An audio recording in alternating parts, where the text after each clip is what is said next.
Yo, today was the day that we got to see what the Midnight Magic Showcase was about. And yo, that joint had a few surprises, which is pretty cool, not gonna lie. We know the focus was lighting and wand combos. The lighting has been updated and it's in a much better place. And we even got to dive deeper into wand combos with the weapon skill tree. Starting off, we were in the Riverlands. Wait, what do you mean we weren't in the Riverlands? We're always in the Riverlands. We were in the SANDSQUALL desert? You're lying. Oh freaking way. Oh, they're gonna lose their minds over this. Homies, we were in the SANDSQUALL desert. End up now and face the sun. Won't hide my tail or turn and run. Yes, sir. I thought this day would never come.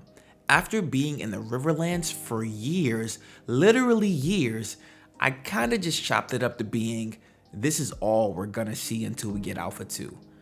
And I kinda made peace with it.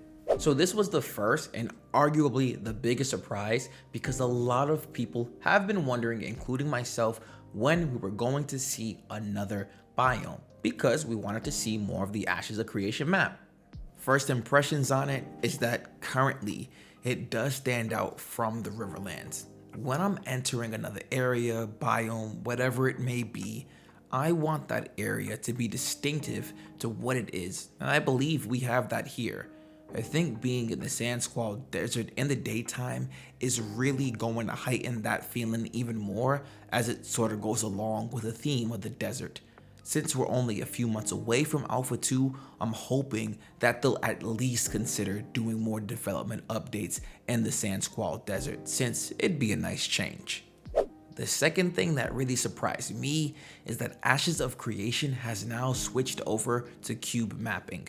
This means that the sky is going to rotate as the planet rotates.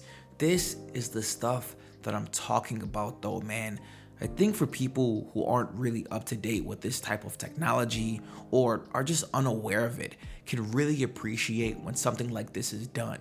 Now, of course, none of us are going to spend all of our time in Vera looking up into the sky. But when you do look up, it's nice to know that it's there. Even looking at the shattered moon, we get a glimpse of the nebula.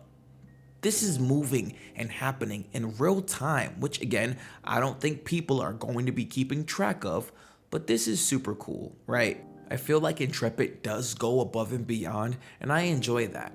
The sky was also filled with endless amount of stars, which helped the scenery as well. Now the lighting, it has been adjusted, and when we compare it to the day and night showcase we saw about 2 years ago, it looks great. But my initial take is that it could still use some adjusting. All of the things that we're seeing and continue to see are going to keep getting worked on. The main issue that most of us have is that we don't want to be running around at 5 p.m. on a summer night and have it be called nighttime because it's still super bright out. I understand and even agree with making the nighttime darker, but I said it in my last video.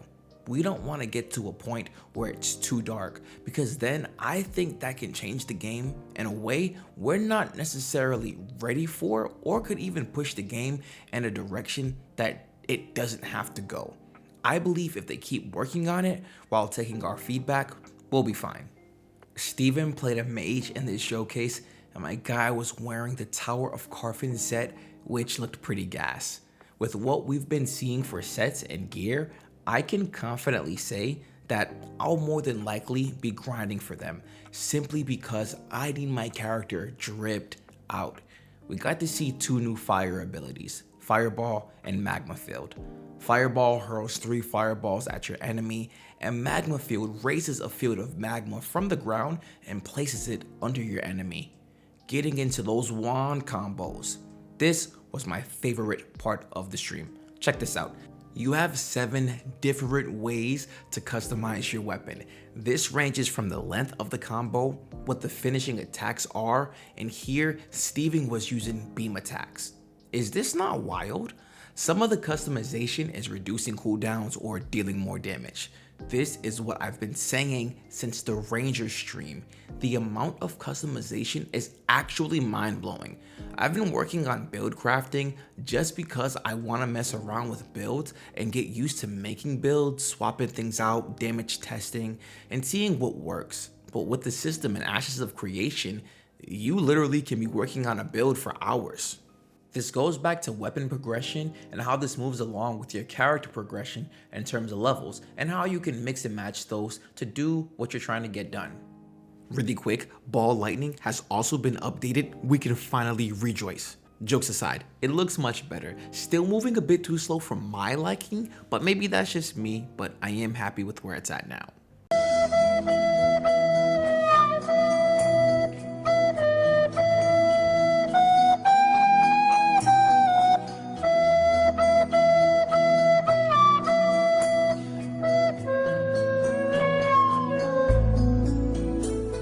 At one point, Steven got pretty serious with us. In short, he was saying that we have to remember that this is going to be a true alpha. We already know a lot of people are going to go in with the expectation that this game is much further along than it actually is. So, community, check it out. I always say this, please don't go in thinking you're finna get a day one raid clear.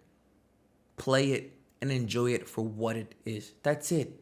Let's just create some memories, make some friends, and let's prepare for the official release.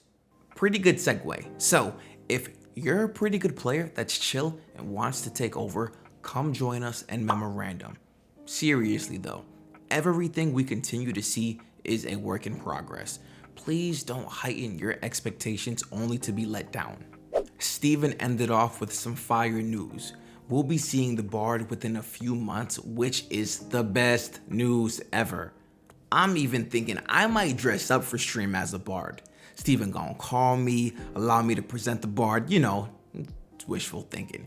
If you've been subscribed to me for even a little while, you know I'm gassed to see Intrepid's vision for the Bard. Last surprise though was the stream for next month. We will be seeing Node Wars, which is lit. Now you might be like, Q, we were supposed to see the Torrent God Spike this month. That had to do with war declarations. Look, I know. I'm upset too, but look at it like this. If we get Node Wars next month, then that'll be a pretty hype stream and something that everyone in the community will want to see, as that's the foundation for Ashes of Creation. So boom, we just saw Node Wars, and imagine if we go into the Bard stream for June, which is wild because the last Friday is the last weekday for June, making it June 28th, which is actually the day after my birthday. I'm telling you right now, can you imagine if we get the Bard stream the day after my birthday? I'd be insufferable. I say all of that to say this though.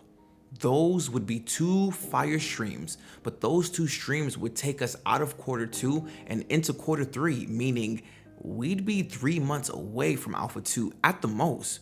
We could probably have a date by then as well, or at the least be on the cusp of one. All in all, I will say it did feel like a filler stream, but that's okay, right? The lighting looked cool. We got to see the wand combos. I'm looking forward to testing that out, doing some damage testing, playing around with it, and just seeing what works.